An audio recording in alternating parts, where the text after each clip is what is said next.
Bale picked up the Football Writers Association Footballer of the Year award alongside the PFA and the Young Player of the Year awards, all in his final season in English football. Just how good was he that year?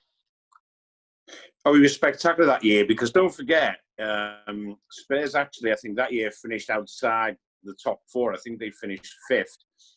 And in a way, that almost sealed his departure to Real Madrid that summer. But he won it because basically because he was spectacular, because of his penchant for the spectacular goals he scored, the pace he showed, and he was emerging then as clearly a world-class talent. And I think there's probably an element that we all knew that Bale would be going at the end of that season. It was funny, at the dinner itself, I was sat next to Gareth and I asked him about Madrid, and he was very coy about it. And actually at the time, we had a little bit of a spell, really, where footballers of the year generally move clubs. Robin van Persie, I think, was the previous year for Arsenal, and he immediately moved to Manchester United. The previous year, Scott Parker won it, and he went to Spurs. He didn't actually go straight to Spurs. I think he played one game for West Ham in the Championship. Anyway, I digress. But Bale had been fantastic, and I think maybe the writers knew that we might be seeing the last of him for a while in the Premier League, and wanted to make sure that he was rewarded.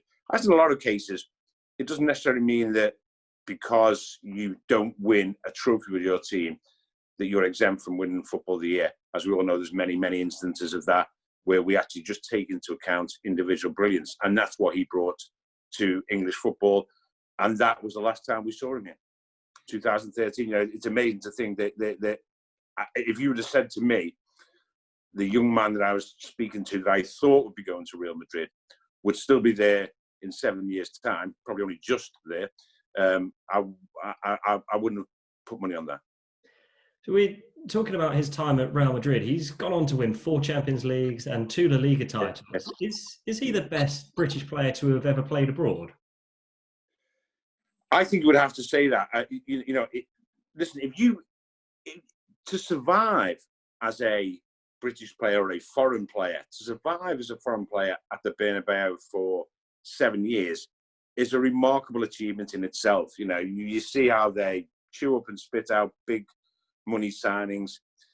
Not only has he won 4 Champions League trophies, not only does he have 4 Champions League winners' medals, he's produced match-winning moments in crucial games. None more so than, for me, having been there, was one of the most jaw-dropping moments that I've seen in the Champions League final, which was the overhead kick against Liverpool.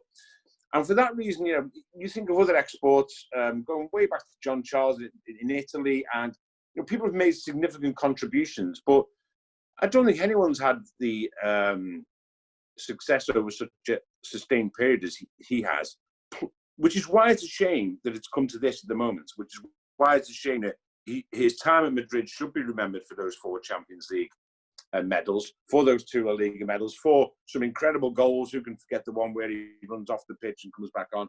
And it should be remembered for all that. But at the moment, the nature of the business is that we're getting to the stage now where we're remembering him at the moment for the last year or so, when his well-touted wages have been earned without playing much football. And that's such a sad thing for a guy of that world-class talent not to be playing any football. You also mentioned John Charles there. So, I mean, he's one of the Welsh greats, along with Ryan Giggs and 2 previous winners of this award, Ian Rush and Neville Southall. And there's been plenty of other great Welsh footballers. But where does Bale rank amongst his fellow Welshmen?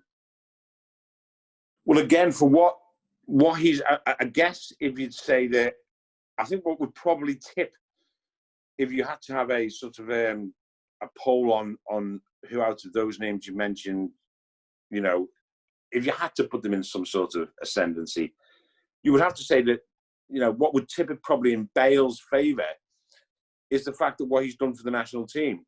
I'm not saying the others didn't contribute to the national team, but Bale has almost been, I don't think anyone in maybe the history of the Welsh team has been as committed, as what's the word I'm looking for, as emblematic of what that Welsh team's all about. He really is.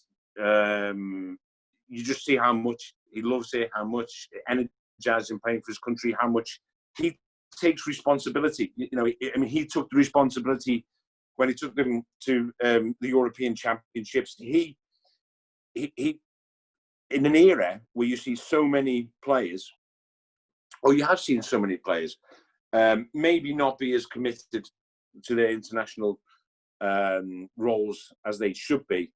You can never say that about Gareth Bale, and that's maybe why he comes out on top. And when Gareth won the award, do you remember telling him or speaking to him after he had won it, and what his reaction was to being elected Footballer of the Year? Yeah, well, I spoke to him. Obviously, the way it works is I did speak to him to tell him, and then of course the chairman of the Football Rights Association basically, sits next to the Football of the Year and guides him through the whole event, the whole function. And bear in mind, he was obviously he would have then been, top of my head, 24, I think, maybe 23, 24. And he was a shy lad, he really was. He was quite a shy individual, and he was extremely honoured. Again, it's only when they look down the roll call of previous winners that they know what a prestigious honour it is. We're in an era where there are many awards, but it remains such a prestigious honour. And if they don't, and if Gareth didn't, then certainly everyone in his club, who have been fantastic supporters of the Football Rights Association Football of the Year award, Tottenham Hotspur, they made sure he did.